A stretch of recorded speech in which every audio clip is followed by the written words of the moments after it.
Good afternoon, everyone, and welcome to our listeners and to our panelists today. I'm particularly excited, and I've been particularly excited about this event today. It is such an honor to have you all here with us and to have the opportunity to talk about essentially what is a horrifying case of misjustice and its larger context of racism and injustice in our criminal justice system, to say the least. I'm Rebecca Friedman. I'm the founding director of the Wolfsonian Public Humanities Lab at Florida International University. And basically, we're the university's hub on campus for humanities and arts and public-facing work with our many communities, with an emphasis on social justice and the search for reckoning and reconciliation wherever possible. So allow me to just jump in right now and begin by introducing my wonderful friend and colleague, Dr. Julio Capó Jr., our deputy director and scholar of Miami in all its dimensions. He's author of award-winning Welcome to Fairyland, Queer Miami Before 1940. He's editor for the history section of the Washington Post called Made by History, board member of so many community and cultural institutions. I'm not going to take our time to list them, but including the National Portrait Gallery in our nation's capital, and on and on. So I turn it over to you, Julio, but before I do, allow me to say to all of our guests that please feel free to put your questions in the Q&A button and we will answer them as is appropriate. And at the very end, we'll be sure to save time for questions left over. Thank you, Julio. Thank you so much, Rebecca. It's also such a treat to be here in conversation with our dear friend and colleague, Melba V. Pearson, a former prosecutor and the former deputy director of the ACLU of Florida. Melba is a nationally recognized expert on prosecutorial reform with over 20 years of experience as a senior prosecutor and policy expert. She's committed to improving prosecutor efficiency and fairness, especially reducing racial disparities and increasing transparency and community engagement in criminal justice work more broadly. She is now the director of policy and programs for FIU Center for the Administration of Justice. Join her for her weekly webinars. I can't tell you how much I enjoy them and how much I learn from them. Mondays with Melba, streaming live every Monday at 6 p.m. on Facebook Live. And we are also, of course, very thrilled to welcome Tristram Courton, who is a veteran Miami-based independent journalist for magazines, newspapers, and radio alike. His print work has appeared in numerous publications, including The Atlantic, the Miami New Times, the Miami Herald, and his broadcast reporting has aired on public radio programs nationally. He's the author of the 2019 book, Into the Storm, Two Ships, A Deadly Hurricane, and an Epic Battle for Survival, which recounts 2015's Hurricane Joaquin, which swept past the Bahamas and swallowed a pair of cargo vessels in its destructive path. He's the former editor of Florida Center for Investigative Reporting and was a 2013 University of Michigan Knight Wallace Fellow. Most recently, he published a powerful indictment in GQ magazine, the article for which we are focused here today, titled The Tragic Case of the Wrong Thomas James. I'll add the link to that article shortly in the chat. Thank you for that work, Tristram, and thank you for sharing your time and expertise with all of us here today. Thank you. I'm honored to be here. Great. So with that, Julio, thank you again for that introduction, and thank you to the School of Humanities for making space for this really important discussion this afternoon. So let's get this started. Tristram, if you could tell us a little bit about this case. I know that this is something you ate, slept, and breathed for several years in the process of researching and writing this article. So could you tell everyone who's unfamiliar, what this case is about and sort of what this journey has been like for you? Yeah, it's a complicated case. It's hard. I've tried in the past to sort of boil it down, and I find it difficult.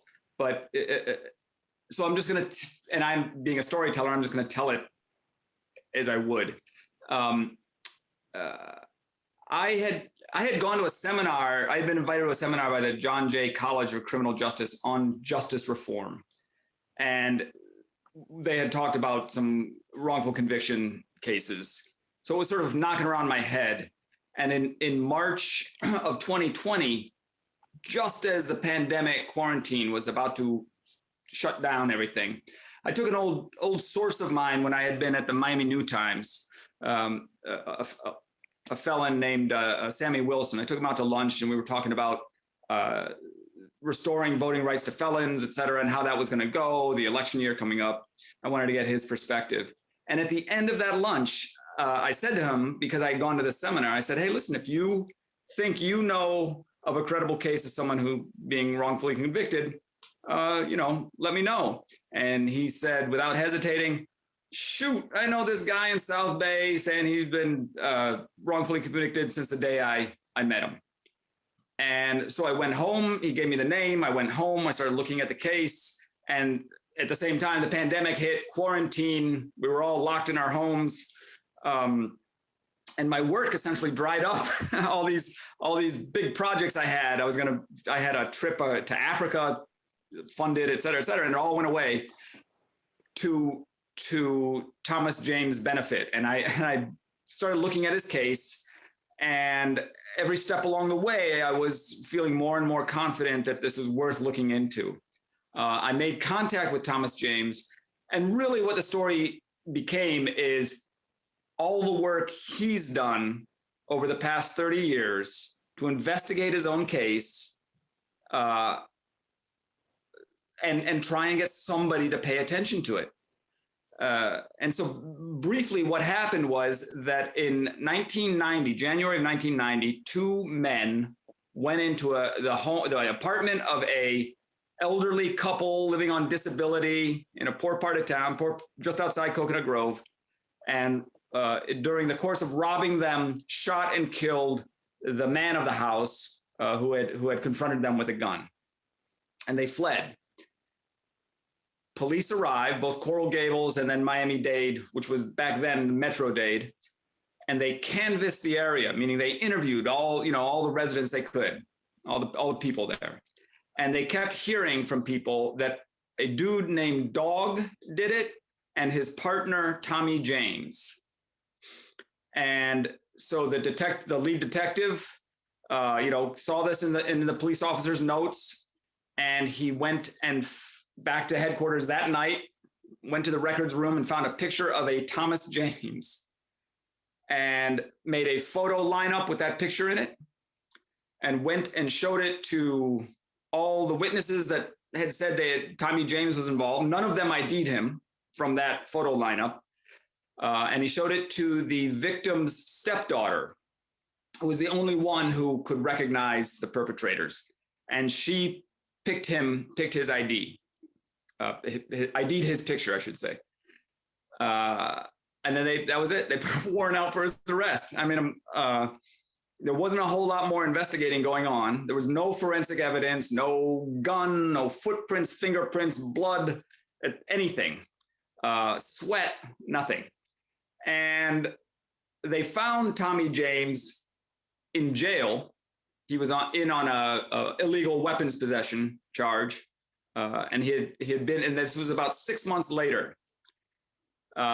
Thomas James, he doesn't go by Tommy. Thomas Raynard James is a self-admitted hustler. He was selling pot in the Brownsville section of Miami in the projects.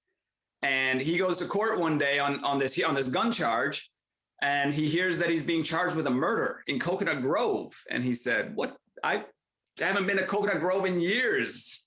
Maybe once for the Goombay Festival way back when." And if you know anything about these guys, they don't go into other people's territory unless it's, like a crazy thing.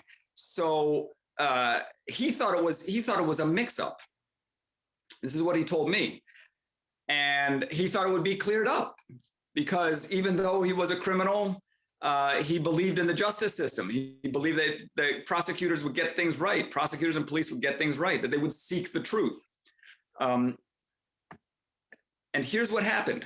Nobody figured out this. He met his court-appointed public defender 3 times for less than an hour each time, maybe half an hour, in the months leading up to his trial. He went to trial. The trial lasted 2.5 days, 2 days of testimony. His lawyer didn't call any witnesses on his behalf. And And the only witnesses the police called were all the police officers and paramedics who were there, the medical examiner and the lead detective, and the woman and her mother who were in the apartment when the robbery occurred. The mother couldn't identify him. There was another man who claimed to be an eyewitness. He had brain damage, and he contradicted himself on the stand. When they asked him, "Do you see the man who you identified?" He said no. So really it came down to this one eyewitness, the stepdaughter. And it took the jury, I can't remember, to be honest, but it was an hour or less, and he's convicted, and the judge sentenced him to life in prison. The context, of course, is that 1990 Miami was, we were going through a crime surge, and there was a lack of empathy in the public for criminals, and that we were in a much more punitive mindset. So this guy got sent up for life in prison. Within the first year at his first institution, he's walking the rounds, and a guy comes up to him and says, "Hey, you the one in for that murder in the Grove?" And Thomas, he goes by Jay actually. And Jay said, "Yeah, but I didn't do it." And the guy says, "Yeah, I know you didn't do it. You and the dude who did it have the same name." So that's when he realized there was a case of mistaken identity.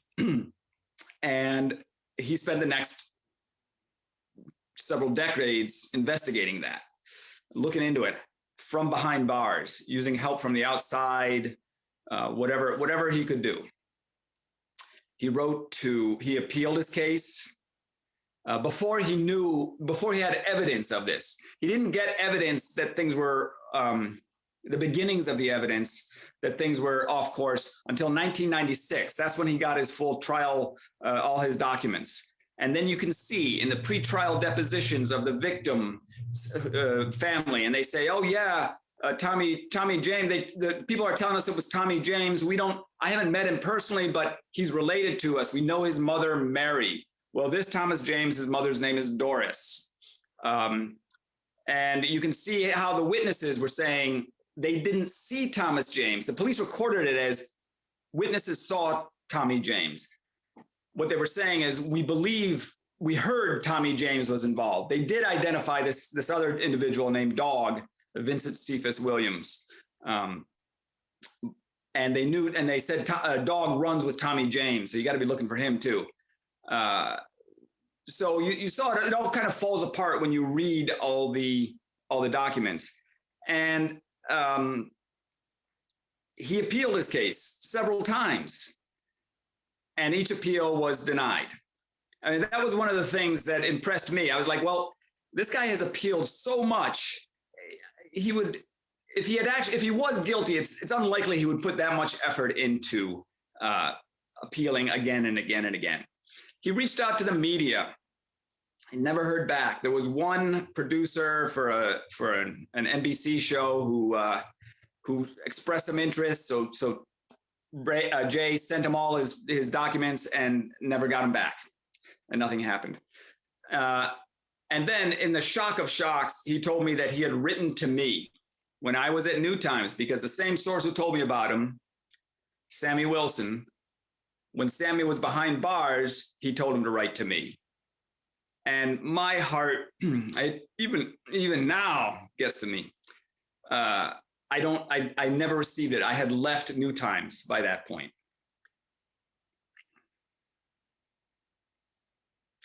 So Wow. This is there are many. So there's the actual injustice of what happened to him, and then what's got me thinking, and things I'm going to be working on are, if there's any way for the media to better assess this information that we get from these inmates, that's a concern of mine, and to sort of highlight that this is a outrageously unacceptable reality that has to be changed, that we really need to focus, those who can, the lawyers, the journalists, need to focus on sorting out these cases, and the prosecutors. And it's, I am encouraged by this progressive prosecutor movement that is both conservative and liberal, that is taking hold in various places around the country, and hoping that it will flourish. Although I am worried that we are heading into another 1990s era, super predator label for as crime increases as a result, for whatever reason, crime is increasing and public tolerance for judicial reforms may wane. I'm hoping that doesn't occur. So the last little bit here is that, so who was this other Tommy James who ran with Dog that everybody was talking about? Well, it turns out there was a guy named Tommy James who lived 3 miles from the scene. I was able to find witnesses who were like, yeah, that's the Tommy James we were talking about. He was, everybody knew him. And I found him in prison. He's also in for life for a series of armed robberies. And I went and interviewed him. He agreed to talk to me. And he said, 100% everybody was referring to me.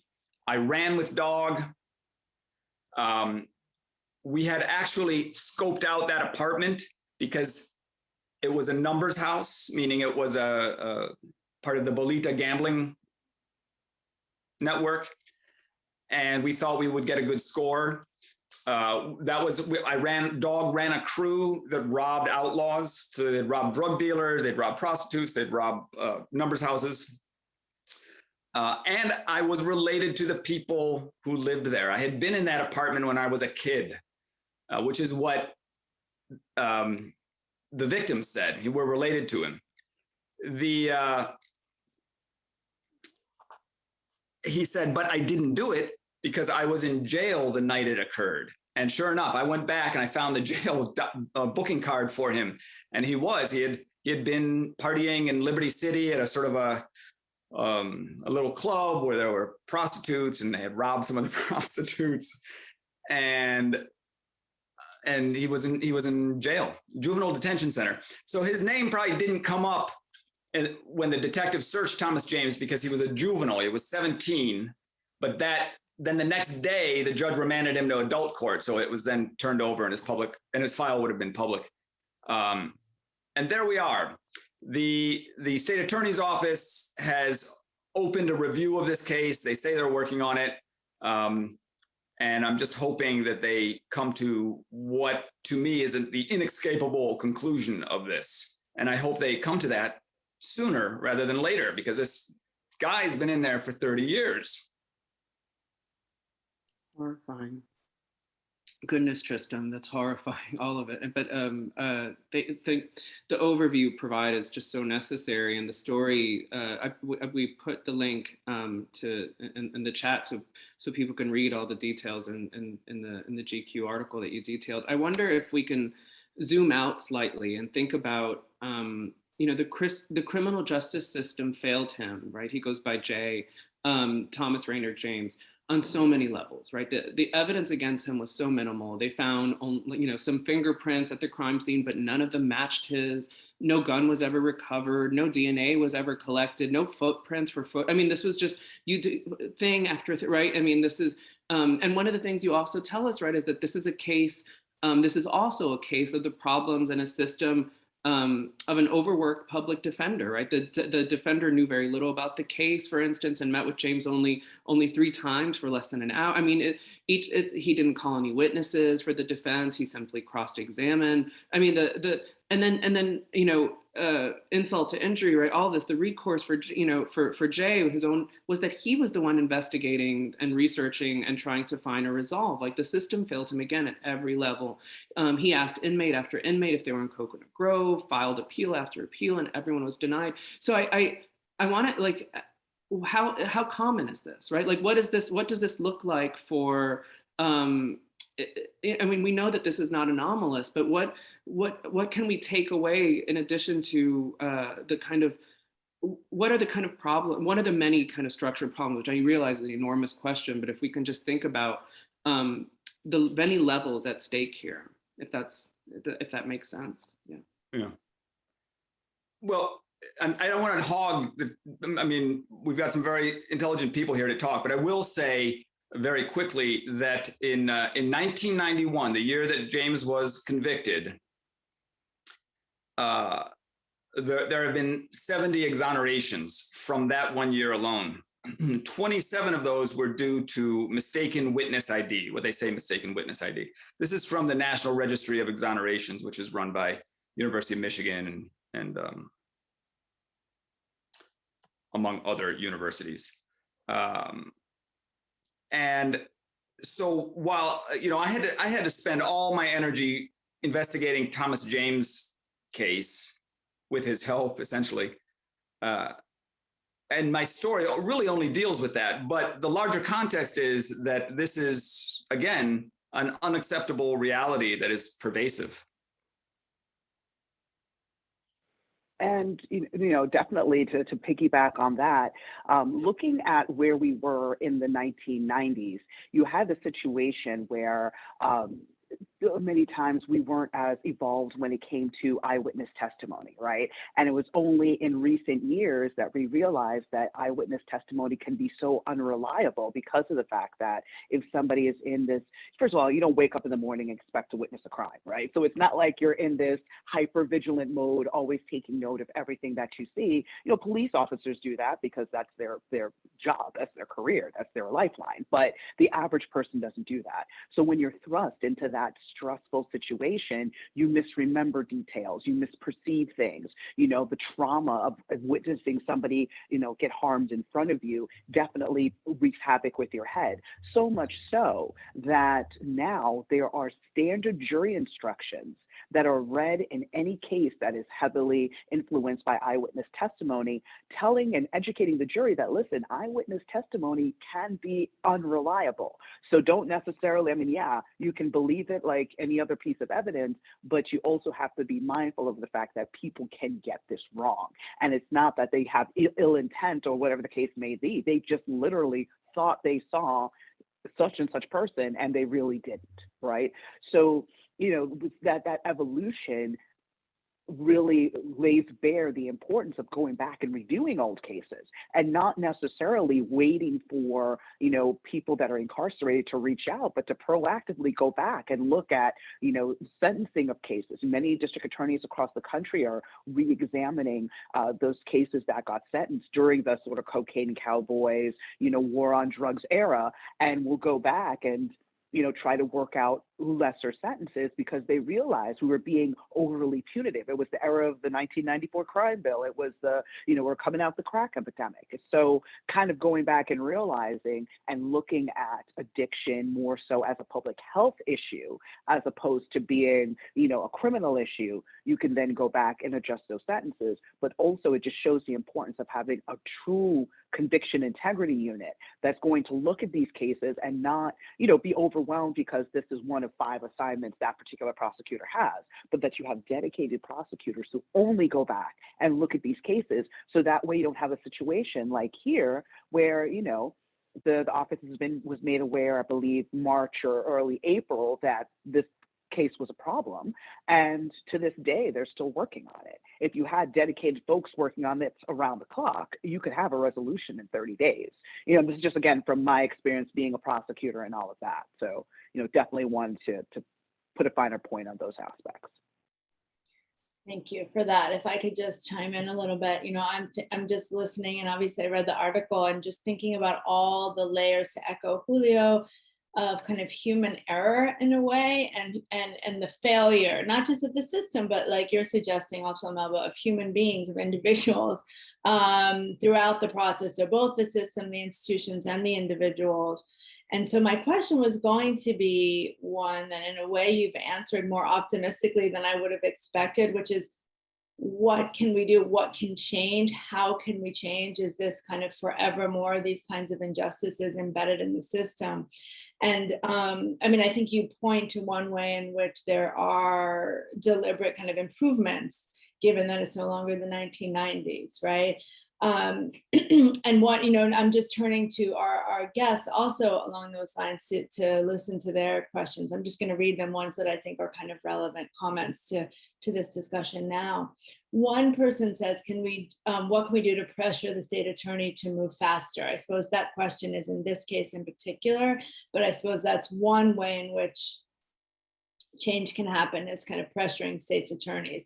Maybe you can talk about that. And on the other hand, there's somebody else who comments that it's about FIU in particular, but in general, this notion that there is something called legal psychology, right? So faculty and people who are specifically studying things like eyewitness IDs and are offering courses about wrongful conviction. And of course, that's in the direction that you were suggesting, Melba, is that there are ways to do these things smarter, if that makes sense, or more deliberately.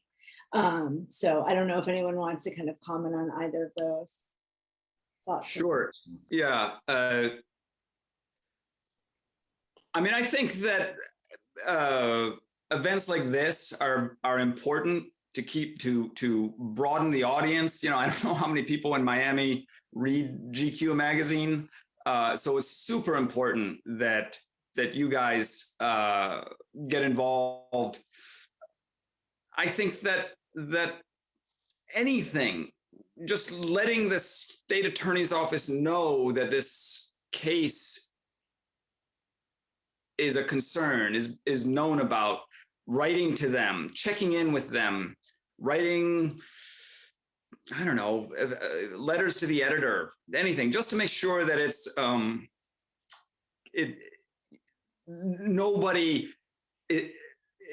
that it's not being ignored, that they understand this is not being ignored. So I do believe that this case would not have passed muster today. I believe the police department, which has not really been in communication with me on this since, but I believe their procedures have changed so that they now maybe rate a witness's confidence in their eyewitness. So I'm 80% sure that's the guy.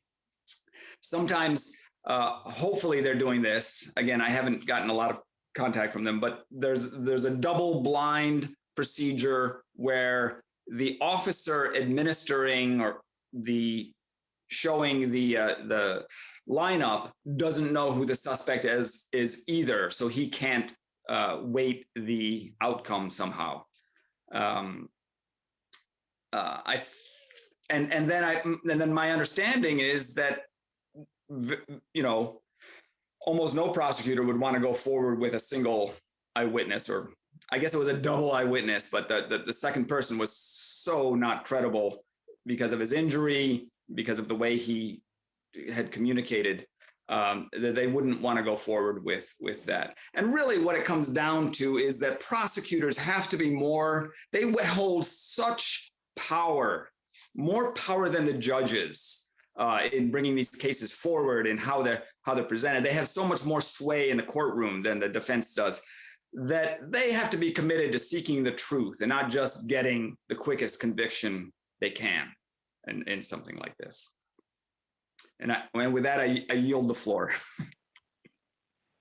And with that too, those are all great points, doing letters to the editor, writing op-eds and all of that, but also each one teach one, right? So you are viewing this webinar, you can share this webinar, with others so that more people are aware of the case. You can use the power of social media to, raise awareness, let's say, hashtag free Thomas Raynard James, or, and talk about, listen, this man has been in prison for 30 years. The holidays are coming. He's about to spend another holiday away from his loved ones and family for something he didn't do, right? Like he's like legit innocent, and he's, being punished over and over again. That's not justice for him. That's not justice for the family who lost a loved one to homicide, right? Because if the wrong person is doing a life sentence for the murder of their loved ones, that's injustice. That's not justice. So it's about making sure you're educated on the issue, making sure you educate others, using the power of social media, using your individual voice. Start a petition, go on moveon.org and start a petition and get signatures, because again, this was written in a national outlet, and it's, this is also a national issue. This is not something like, yeah, there's other Thomas Raynard Jameses out there. We just may not know their names right now, but there's others. So this is a systemic issue that we really have to pay attention to and ensure that people aren't serving sentences for things that they didn't do, because that doesn't help the system, that breaks trust in the system, and that does not bring closure to anyone. That does not make for safer communities.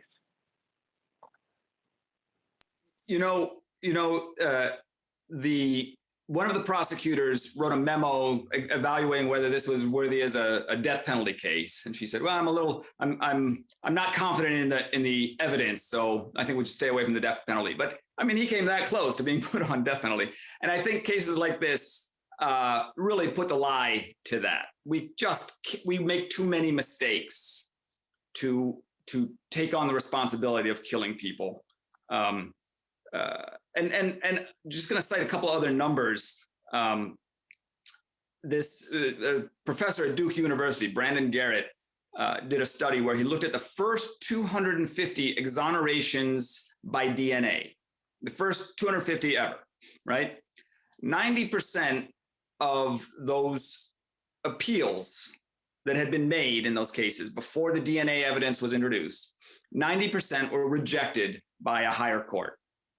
So nobody was going to take a chance on these guys. Nobody was really going to examine the evidence, although I'm sure, like in Thomas James' case, it was there. It was only after they got the DNA evidence that it was conclusive, and then the courts could feel confident overturning these. But yeah, and then a retired homicide detective reached out to me. I think he reached out to Melba as well. Conservative, had been a strong believer in the death penalty, had sat in on 3 executions of cases he was involved in.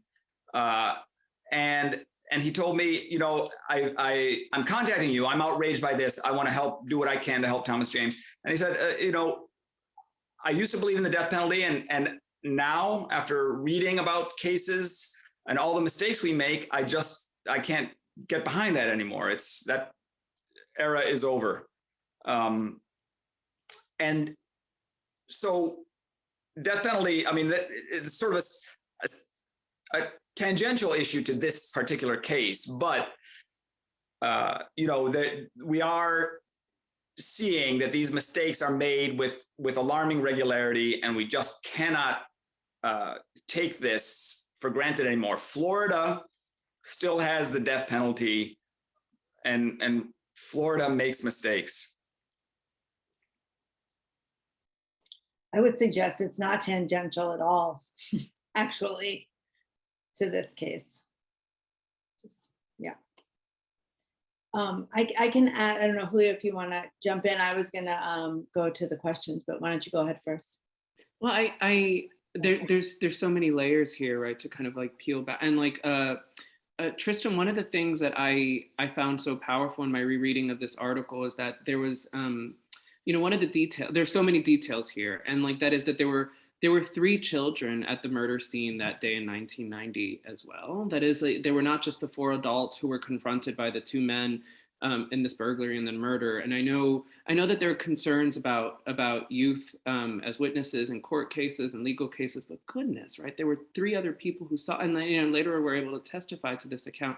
And this was, of course, news to Jay too, right? Who, of course, wasn't there, so didn't know that there were these other 3 people in that room who had seen this, only through his own research later, right? But one of the things that you do so well in this article, and that I think I just want to highlight here, is that 2 of those then children, now adults, since this was 30 years ago, we learn about Jasmine Beard, for example, the little girl who witnessed the murder and later signed an affidavit, and then and who was wanted at the time of the article she had been in and out of jail for drug charges.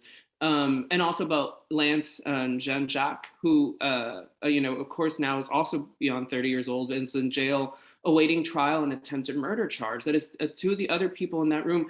That is, we learn about the centrality of incarceration in this broader story more broadly, right? That is, and I wonder if we can talk a little bit about how to navigate the the many layers of the story, when incarceration and prison time seems to be the answer for, and the, you know, how people just find themselves unable to even speak on behalf of those who have been wronged. Oh, absolutely. Incidentally, and I didn't bring this up in my overview of the case, but Josmond Bird, who was 8 years old, and so these kids were in this apartment probably because they were picking up winnings for their parents as part of the numbers racket. And they weren't listed as witnesses. The defense attorney signed off on this, but and never told Jay about them. And I guess it was a misguided attempt to protect children from appearing in court, whatever. But Josmond Bird, as a young adult in her 20s, in 2012 or around there, saw a Facebook flyer, Justice for Jay kind of thing, and looked at it and said, that's not the guy I saw in the apartment that day.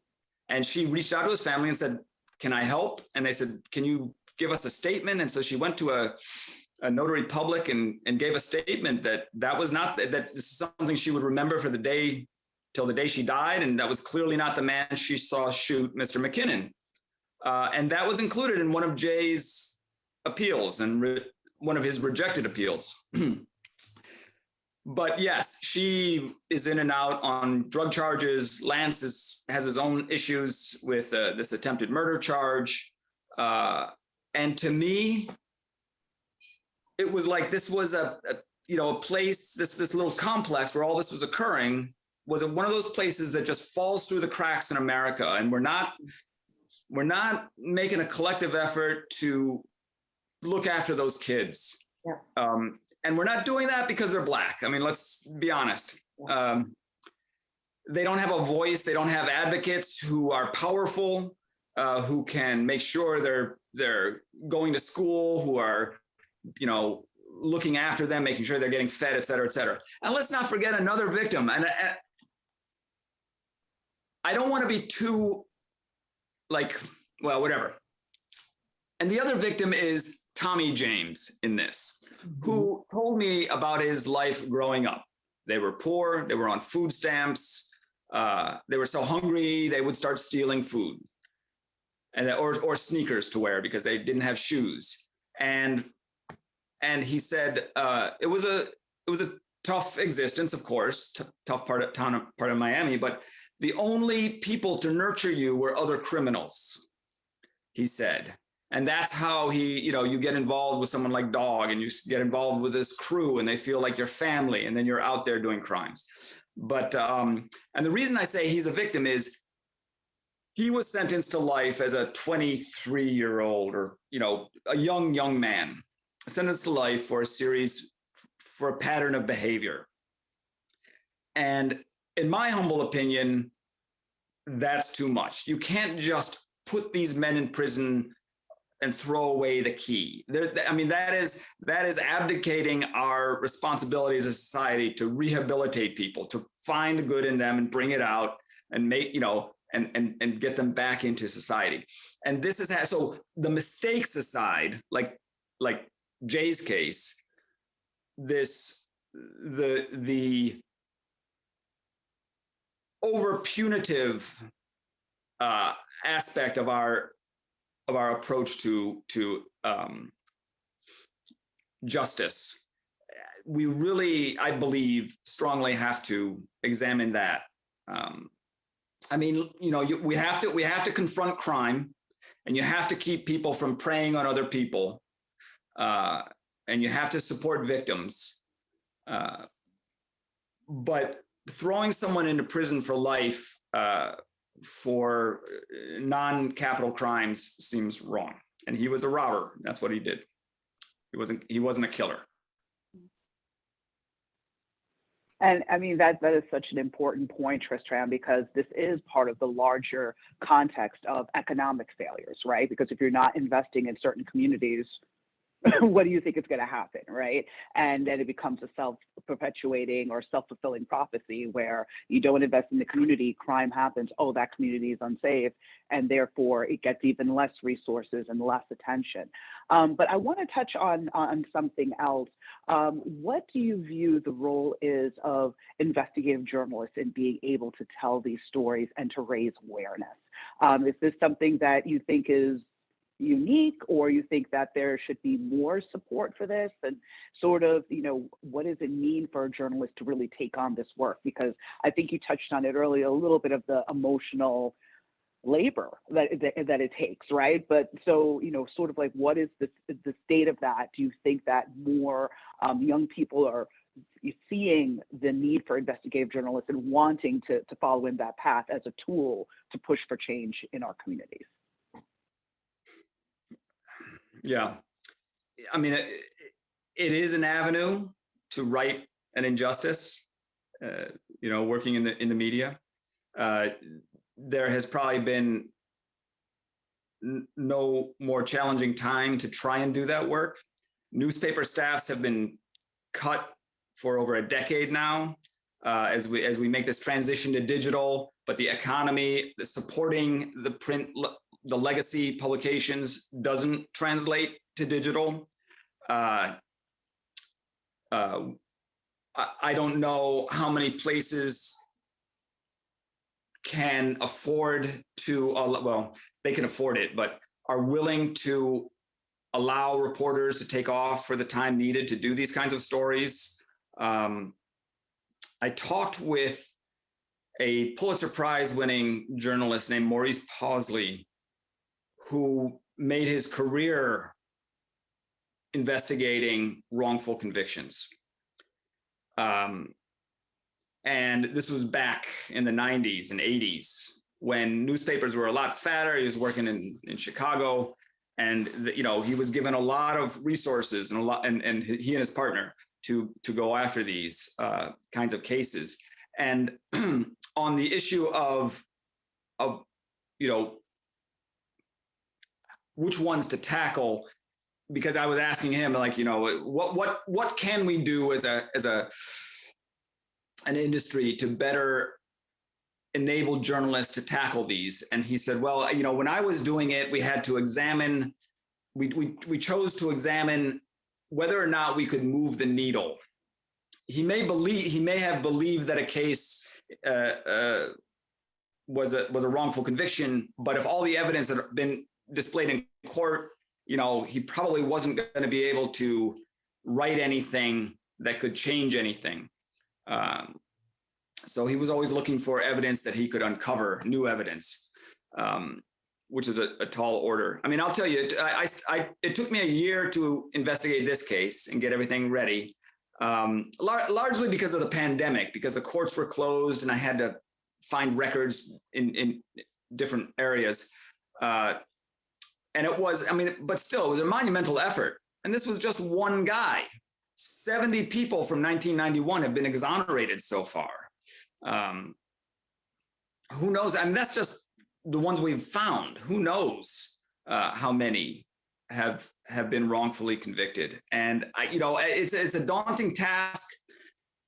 And my editor at GQ was appalled that all of the appeals that Jay had made and all of them being rejected, and that his only recourse is this Hail Mary to some law clinic or some student, some law school where the students are working on these things, or some journalist. It just seems so arbitrary. And that's why, so that's aside from the journalism. I encourage any students out there who are interested in journalism to be inspired that you can get involved. This is really fulfilling work. I wouldn't do anything else. It was difficult because I'm independent. I write for mostly magazines, and I couldn't pitch this story to an editor until I could say this man was wrongfully convicted. So the whole year I was sort of working on my own. And there are foundations that offer grants for this kind of thing. I didn't reach out to any of them because there weren't a lot of expenses in the investigation. There weren't, I didn't have to travel very far. But I would say if you're a student and this inspires you to get into this line of work, go for it. It's tough. It's one avenue. Another avenue is to get into the legal field in any number of ways. I don't know if that answers the question. I saw Melba snap. Thank you so much for that, Tristram. And it's there's so many ways that people can affect change. But and to kind of just connect some of the things you just said with something Melba said earlier, when you reminded us how Jasmine Beard learned about the case in the early 2010s or so, right?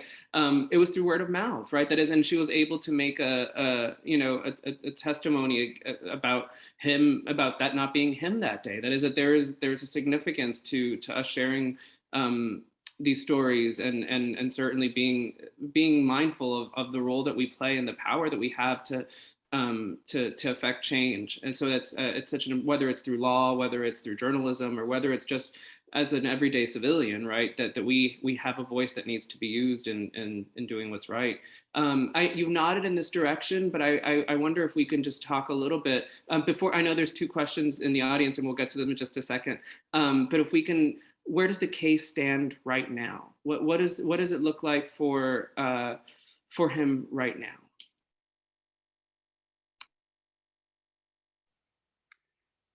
So in March of 2021, exactly 1 year after I started looking into this case, when I had rounded up I was finally done.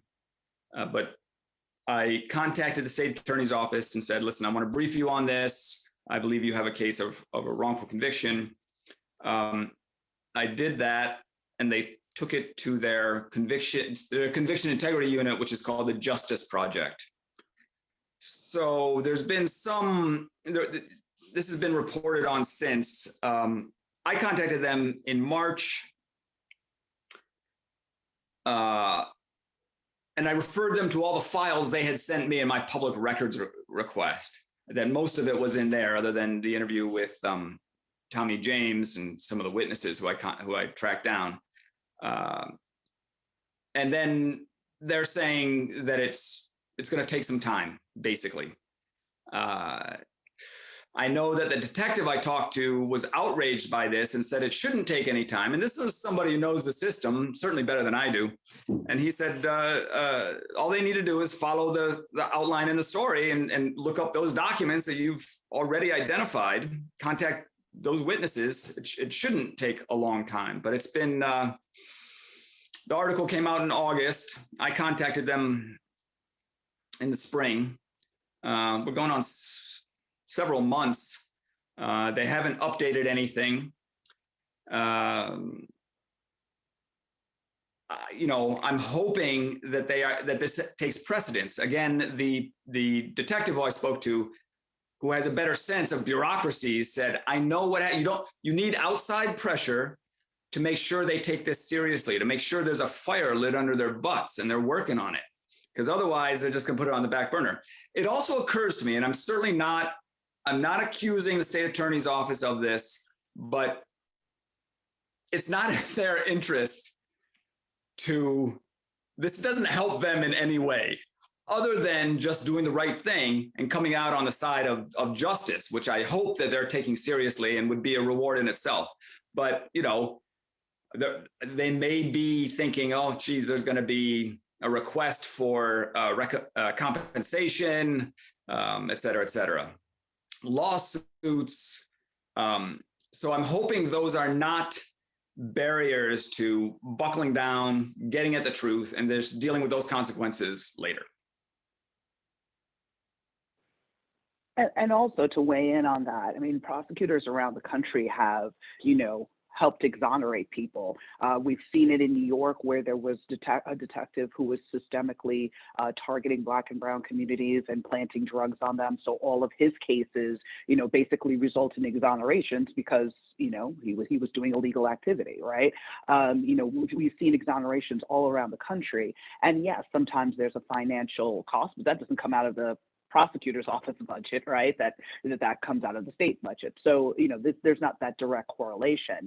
And again, looking at the fact that this has been about 7 months, that's a really long time. As a former prosecutor who has reviewed, conviction cases to figure out whether or not the conviction was rightful or wrongful, it generally doesn't take that long. So, I too am hopeful that with the increased attention that people are paying to this case, and more people learning about it, if more people continue to raise their voices, then hopefully this could be expedited, and Mr. James can come home and spend the holidays with his family, and hopefully something else happens with this case with regards to who really did this, right, and making sure they're actually held accountable as opposed to someone who has had nothing to do with this case whatsoever.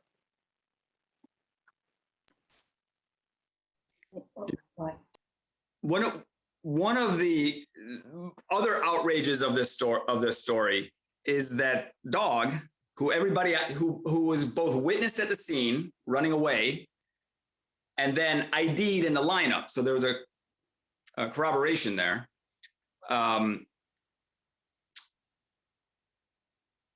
He was never tracked down.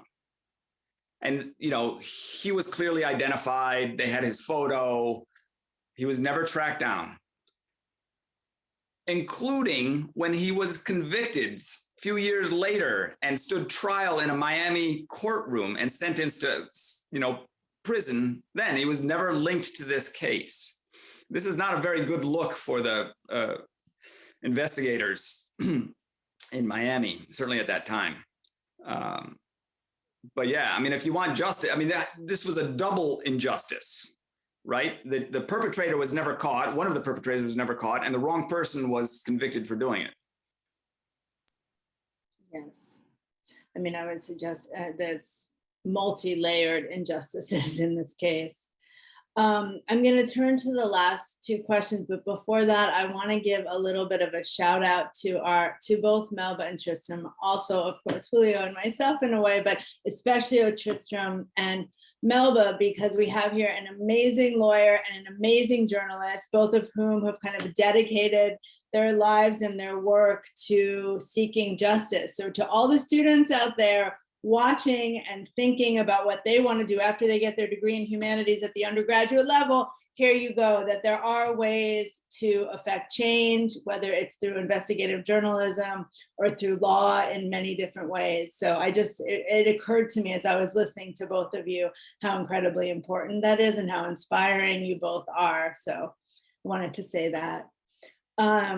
And okay, allow me to just create space for the audience. There's a couple of questions here. Really the last couple comments and questions have to do with issues of accountability and how in this case, it seems that there's so little accountability for the police, for also the prosecutorial misconduct that occurred, somebody points out. And if either or both of you would talk a little bit about the fact that there was and is maybe still so little oversight and the kind of ineffectiveness of the police, of the prosecutors, and all of the mechanisms that we would have expected to work, or maybe we wouldn't have, but should be able to expect to work much more effectively. I know that's a huge question, but just a couple of words on those to close us out, if you don't mind.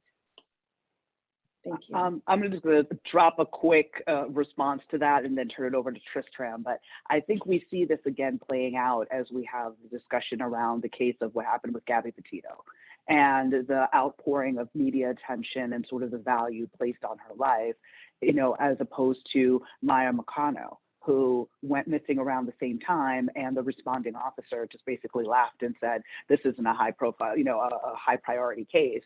And, her family's sitting there scrambling like, but our daughter's missing. And it, come to find out, it was a person of interest is the maintenance person who, illegally gained entry into her unit and took her, brutalized her, and murdered her. So, when we kind of look at sort of history repeating, and look at the mistakes that were made in the 90s around the fact that, okay, yeah, this is an under-resourced neighborhood. Let me just grab the first picture. Let's wrap this case up, keep it moving, move on to the next one, right?